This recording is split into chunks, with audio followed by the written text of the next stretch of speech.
Hi everyone. ఇప్పుడు మీరు చూస్తున్న video junior assistant computer operator post. మనకు ఎగ్జామ్ జరిగి కూడా 1 year అవుతుంది. దాని తర్వాత నుంచి మనకు ఓన్లీ ప్రొఫెషనల్ కీ ఇవ్వడం జరిగింది. అలాగే మనకి ఆ కీ మీద అబ్జెక్షన్స్ కూడా ఇవ్వడం జరిగింది. అబ్జెక్షన్స్ కూడా మనం అప్లోడ్ చేయడం జరిగింది.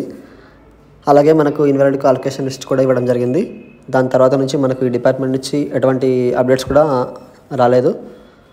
ఫర్దర్గా ఏమైనా అప్డేట్స్ వస్తే నేను మీకు వీడియో ద్వారా అప్లోడ్ చేస్తాను. అంతవరకు మీరు నా ఛానల్ని సబ్స్క్రైబ్ చేసుకోవడం మాత్రం మర్చిపోకండి. Thank you.